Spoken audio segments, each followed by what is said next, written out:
प्रिय विद्यार्थियों, मैं doctor Balvir Singh Abhay, associate professor in sociology, government college Neemka.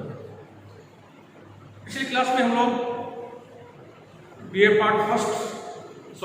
Part second के पेपर फर्स्ट की बात कर रहे थे, जिसके अंतर्गत हमने वैज्ञानिक पद्धति की बात की और यह बताने का प्रयास किया गया कि जिस प्रकार से प्राकृतिक विज्ञान प्राकृतिक घटनाओं का वैज्ञानिक दृष्टिकोण से अध्ययन करते हैं, सामाजिक विज्ञानों में भी समाज वैज्ञानिक का यह प्रयास रहता है कि वो जब अध्ययन क्षेत्र में जाए तथ्य संकलन के लिए, जो भी उसका अध्ययन विषय है उस अध्ययन विषय से संबंधित तथ्य संकलन करने के लिए जब अध्ययन करता अध्ययन क्षेत्र में जाता है, तो उसका यह प्रयास रहता है कि वो उसका अध्ययन ज़्यादा से ज़्यादा विश्वसनीय हो, ज़्यादा से ज़्यादा वैज्ञानिक हो। इसीलिए वैज्ञानिक पद्धति के अंतर्गत हम ये बात कर रहे थे कि वैज्ञानिक पद्धति से तात्पर्य या वैज्ञानिक अध्ययन से तात्पर्य है कि जब किसी भी घटना का हम लोग व्यवस्थित, क्रमबद्ध, पक्षपात रहित, पूर्वाग्रह रहित और वस्तुनिष्ठ दृष्टिकोण से अध्ययन करते हैं, तो इस प्रकार का अध्ययन वैज्ञानिक अध्ययन होता है। तो सामाजिक विज्ञानों में भी समाज वैज्ञानिक का यह प्रयास रहता है कि उसका अध्ययन ज़्यादा से ज़्यादा वैज्ञानिक हो, ज़्यादा से ज़्यादा विश्वसनीय हो। इसी दृष्टिकोण से सामाजिक विज्ञानों में जब अध्ययनकर्ता तथ्य संकलन के लिए अध्ययन क्षेत्र में जाता है, तो वो ज़्यादा से ज़्यादा वैज्ञानिक होने की कोशिश करता है, ज़्यादा से ज़्यादा वस्तुनिष्ठ होने की कोशिश करता है। अगला जो अध्याय है बीए पार्ट सेकंड का ही फर्स्ट पेपर के अंतर्गत, वो है सामाजिक अनुसंधान के चरण, स्टेप्स इन सोशल रिसर्च। सामाजिक अनुसंधान के चरण। सामाजिक अनुसंधानों के चरणों की जहां तक बात करें, हम इसको इस प्रकार से स्पष्ट कर सकते हैं कि एक समाज वैज्ञानिक जब अध्ययन विषय का चुनाव कर लेता है, तो उसके लिए अपने अनुसंधान को पूर्ण करने के लिए उसको एक प्लान बनाना पड़ता है, एक योजनाबद्ध रूप से वह अपने प्रतिवेदन को लिखता है, अपने अनुसंधान को पूर्ण करता है। यो नहीं है कि कोई भी विषय का चुनाव कर लिया और अध्ययन क्षेत्र में अनर्गल तथ्यों को एकत्रित कर बैठे और उसका अध्ययन वैज्ञानिक और विश्वसनीय नहीं हो। तो इसी दृष्टिकोण से इस बात को मद्देनजर रखते हुए कि उसका अध्ययन जो है वैज्ञानिक अध्ययन हो, वस्तुनिष्ठ अध्ययन हो, पूर्वाग्रह रहित अध्ययन हो, क्रमबद्ध अध्ययन हो, और वो जो तथ्य संकलन करे वो कुछ अनर्गल तथ्य संकलित न करके वो अपने अध्ययन विषय से संबंधित ही तथ्य संकलित करे। इसलिए वो अपने इस अनुसंधान को पूर्ण करने के लिए एक योजना बनाता है, एक प्लान बनाता है। ठीक उसी प्रकार से हम ये कह सकते हैं कि एक उद्योगपति जब एक उद्योग लगाता है, तो उसका तात्पर्य यह नहीं है कि कहीं उसने आंख मीच के करोड़ों अरबों रुपये लगा दिए और उसका कुछ आउटपुट नहीं मिले, उसका प्रोडक्शन सेल नहीं मिले। वो ये देखता है कि उसको किस चीज का उत्पादन करना है, किस जगह उसको अपना उद्योग लगाना है, कहां से उसके पास उसकी लेबर आएगी, जो प्रोडक्शन होगा उस प्रोडक्शन के लिए उसका मार्केट क्या होगा, उसके लिए उसको अपना उद्योग स्थापित करने में कितना पैसा लगेगा। इन सब चीजों को मद्देनजर या इन सब बातों को ध्यान में रखने के पश्चात ही एक उद्योगपति अपने उद्योग की स्थापना करता है और वह उसमें अपना सफलता को प्राप्त करता है। ठीक उसी प्रकार से सामाजिक विज्ञानों में भी अनुसंधान करते समय समाज वैज्ञानिक अपने अनुसंधान को पूर्ण करने के लिए एक कार्य योजना का निर्माण करता है और उसको हम लोग सामाजिक अनुसंधान के चरणों के अंतर्गत देख सकते हैं। सामाजिक अनुसंधान के चरणों की जहां तक बात करें, तो सामाजिक अनुसंधान का जो सबसे महत्वपूर्ण चरण है, जो सबसे पहला चरण है, वह है अध्ययन समस्या का चयन। सामाजिक अनुसंधान का जो पहला चरण है वह है अध्ययन समस्या का चयन।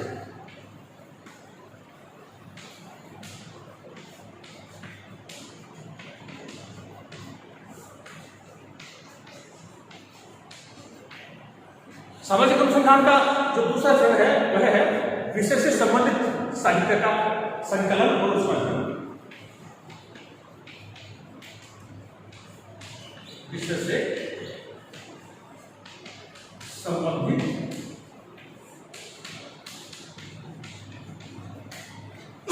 संबंधित साहित्य का संकलन और संकलन करने के पश्चात उसका अध्ययन करना है।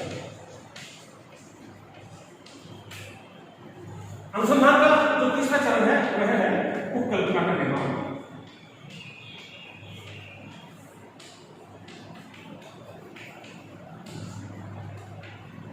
सामाजिक अनुसंधान का जो अगला चरण है वह है अध्ययन क्षेत्र का निर्धारण।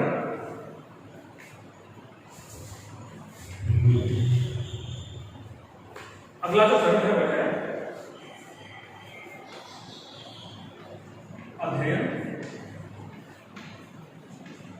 क्षेत्र का निर्धारण। तत्पश्चात जो अगला चरण आता है वह है सूचनादाताओं का चुनाव, यानी कि उसके उत्तर पूछने प्रश्नों का उत्तर कौन देगा या उसको तथ्य संकलन कहां से करने हैं। सूचनादाताओं का चुनाव। अगला जो चरण है वह है तथ्य संकलन करने की प्रविधियों का चुनाव।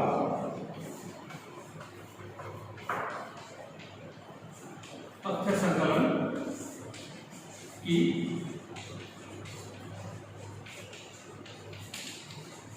प्रविधियों का चुनाव। अगला जो स्टेप है वह है तथ्यों का अवलोकन या संकलन।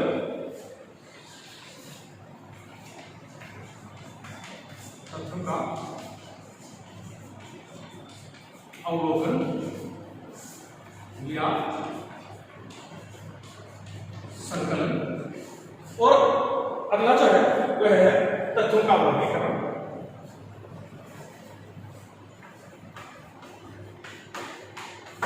तथ्यों का वर्गीकरण।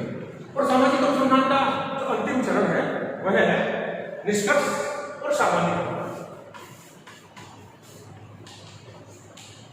निष्कर्ष या इसको सामान्यीकरण कहते हैं। तत्पश्चात सिद्धांतों का निर्माण होता है। तो इस प्रकार से एक कार्य योजना समाज वैज्ञानिक के द्वारा या अध्ययनकर्ता के द्वारा बनाई जाती है और अपने अनुसंधान को पूर्ण करने का उसका यह प्रयास है। सबसे पहला जो चरण है सामाजिक अनुसंधान का वह है अध्ययन समस्या का चुनाव। इसका मतलब यह है कि अध्ययनकर्ता किस विषय को लेकर अध्ययन करने के लिए जा रहा है, उसका विषय उसने जो अध्ययन करना चाहता है उस विषय का चुनाव उसको निर्धारित करना होता है। इसको हम ये देखें तो सामान्यतः दो प्रकार के विषय अध्ययन के सामाजिक विज्ञान हो सकते हैं। कुछ घटनाएं ऐसी होती हैं जो मनुष्य को अपनी तरफ आकर्षित करती हैं, जबकि कुछ घटनाएं ऐसी होती हैं जो मनुष्य को अच्छी नहीं लगती, बुरी लगती है, उनसे वह दूर भागता है। ठीक है, तो इन दो दृष्टिकोणों से एक व्यक्ति अपने अध्ययन विषय का चुनाव कर सकता है। या तो वो घटनाएं वो ले सकता है सामाजिक घटनाएं जो कि उसको आकर्षित करती है, जो कि उसको अपनी तरफ खींचती हैं, जिनमें वह रुचि रखता है। दूसरे अध्ययन विषय ऐसा हो सकता है जो उसको अच्छा नहीं लगता लेकिन फिर भी समाज में व्याप्त है, वो समाज में विद्यमान है। फॉर एग्जाम्पल हम बात करें कि एक पर्यटन है, घूमना फिरना अधिकांश लोगों का शौक होता है, तो पर्यटन उसका अध्ययन विषय का उसका अध्ययन विषय हो सकता है, ये रुचि पैदा करने वाला विषय है। जबकि दूसरी जो हम बात करें गरीबी है, बेरोजगारी है, महिलाओं के विरुद्ध हिंसा है, दहेज है, अनेक प्रकार की सामाजिक घटनाएं ऐसी हैं जो व्यक्ति को अच्छी नहीं लगती लेकिन फिर भी समाज में विद्यमान हो सकती है। तो दूसरा दृष्टिकोण उसका ये भी हो सकता है। तो या तो वो उन घटनाओं उन विषय का चुनाव करने का जो उसको आकर्षित करते अच्छे लगते, या वो जो अच्छे नहीं लगते लेकिन फिर भी समाज में विद्यमान है। ये काफी कुछ डिपेंड करता है अध्ययनकर्ता पर कि उसे किस क्षेत्र में तथ्य संकलन करने में वह रुचि रखता है। तो सबसे पहले अध्ययन विषय का या अध्ययन समस्या का चयन अध्ययनकर्ता के द्वारा कर लिया जाता है। ठीक है, दूसरा जो महत्वपूर्ण चरण आता है वह है विषय से संबंधित साहित्य का अध्ययन, संकलन और अध्ययन। इसका मतलब यह है कि पहली बात तो अनेक अधिकांश घटनाएं ऐसी होती हैं जिनका पूर्व में अध्ययन हो चुका होता है। ठीक है, लेकिन समय के साथ उन घटनाओं के निष्कर्षों में सामान्यकरण में समय के साथ परिवर्तन आता रहता है। तो इससे तात्पर्य यह है कि अध्ययनकर्ता से पूर्व उस विषय पर जिसने जो अध्ययन किया है उसके शोध ग्रंथ हो सकते हैं, लघु शोध प्रबंध हो सकते हैं। ठीक है, उससे संबंधित कुछ साहित्य उसको मिल सकता है, अखबार हो सकते हैं, पेपर की कटिंग हो सकती है, या फिर पत्र हो सकते हैं, जीवन डायरी हो सकती है। जो भी उसके अध्ययन विषय से संबंधित लिटरेचर है, साहित्य है, उसको वह संकलित करता है और उसका अध्ययन करता है। इससे इस चरण से उद्देश्य जो यह है कि कि अध्ययन विषय, कई बार अध्ययनकर्ता क्या करता है कि अध्ययन विषय का चुनाव कर लेता है, लेकिन उस अध्ययन विषय से संबंधित जो कंसेप्ट होते हैं वो उसके क्लियर नहीं हो पाते, अनेक प्रकार की भ्रांतियां होती हैं। तो अध्ययन विषय से संबंधित पूर्व में जो अध्ययन हुए हैं, जो भी लिखित है लिखित सामग्री, उसका वह संकलन करता है, तत्पश्चात उसका अध्ययन करता है, ताकि विषय से संबंधित जो भ्रांतियां हैं वो उसकी दूर हो जाए। दूसरी बात, ये जो संबंधित साहित्य का संकलन और अध्ययन किया जाता है, ये एक प्रकार से द्वितीयक तथ्यों के रूप में भी काम में लिया जाता है। सामाजिक अनुसंधान का जो अगला चरण आता है वह है उपकल्पना का निर्माण। उपकल्पना से तात्पर्य यह है कि अध्ययन विषय के जो निष्कर्ष प्राप्त होंगे आने वाले समय में, उन निष्कर्षों से संबंधित अध्ययनकर्ता के मनोमस्तिष्क में कुछ विचार पैदा होते हैं। जो भी उसने अध्ययन विषय का चुनाव किया है, उस अध्ययन विषय के जो निष्कर्ष प्राप्त होंगे, और वो कब होंगे? जब तथ्य संकलित कर लिए जाएंगे, उसके पश्चात उनका वर्गीकरण होगा, विश्लेषण होगा और निष्कर्ष निकाले जाएंगे। उस वक्त जो निष्कर्ष सामने आएंगे, उन निष्कर्षों से संबंधित कुछ अनुमान अध्ययनकर्ता के मनोमस्तिष्क में पैदा होते हैं। उसको उपकल्पना या अध्ययन विषय से संबंधित कल्पना या हाइपोथेसिस या परिकल्पना कहा जाता है। परिभाषा की जहां तक बात करें, उपकल्पना के बारे में हम ऐसा कह सकते हैं, अनेक अनुसंधानकर्ताओं ने, वैज्ञानिकों ने इनकी परिभाषाएं दी है, लेकिन उनका निष्कर्ष यही निकल कर आता है कि उपकल्पना या परिकल्पना अध्ययन विषय से संबंधित कोई भी अटकल पच्चू अनुमान या विचार होता है जिसकी सत्यता की परीक्षा करना बाकी होता है। यानी कि वो जो अध्ययन क्षेत्र में जाएगा और तथ्य संकलित करेगा, वहां पर उसको किस प्रकार के तथ्य उभर कर आएंगे, ऐसी एक मोटी मोटी विचार या कल्पना अध्ययनकर्ता के द्वारा कर ली जाती है, जिसकी सत्यता की परीक्षा करना बाकी है। यानी कि उसने उपकल्पना का निर्माण कर लिया कि हो सकता है कि मेरे अध्ययन विषय से संबंधित इस प्रकार के तथ्य निकल कर आए, लेकिन उस उपकल्पना को वह अपने अध्ययन का आधार नहीं बनाता है। उपकल्पना वो उसके लिए उपकल्पना एक मार्गदर्शक का कार्य नहीं करती, बल्कि वह तो उपकल्पना को बनाकर एक साइड पर रख लेता है, और जब तथ्य निकल कर आते हैं, निष्कर्ष सामने आते हैं, तब अपनी उपकल्पना का और निष्कर्षों का मिलान करता है। उपकल्पना 100% सत्य भी हो सकती है, 100% असत्य भी हो सकती है, 50% सत्य या 50% असत्य हो सकती है, 10% सत्य और 90% असत्य हो सकती है। लेकिन अनुसंधानकर्ता का यह प्रयास रहता है कि वो अपने उपकल्पना के आधार पर तथ्य संकलित नहीं करे, वरना तो उसके अध्ययन में वैज्ञानिकता, विश्वसनीयता, वस्तुनिष्ठता नहीं आ पाएगी। ये उपकल्पना का निर्माण एक महत्वपूर्ण चरण होता है। अगला जो स्टेप है या चरण है, अध्ययन क्षेत्र का निर्धारण। और अध्ययन क्षेत्र का निर्धारण कुछ बातों पर निर्भर करता है। सबसे पहली बात तो यह है कि अध्ययनकर्ता ने अपने अध्ययन का विषय क्या लिया है। अध्ययनकर्ता ने अपने अध्ययन का विषय क्या लिया है, उस विषय को ध्यान में रखते हुए अध्ययनकर्ता के द्वारा अध्ययन क्षेत्र का निर्धारण किया जाता है। फिर भी यह प्रयास रहता है कि अध्ययन क्षेत्र का जब वह निर्धारण करे, तो ऐसा नहीं है कि वो जीवन भर तथ्य संकलित करते रहे और उसके जो है वह निष्कर्षों तक वह नहीं पहुंच सके।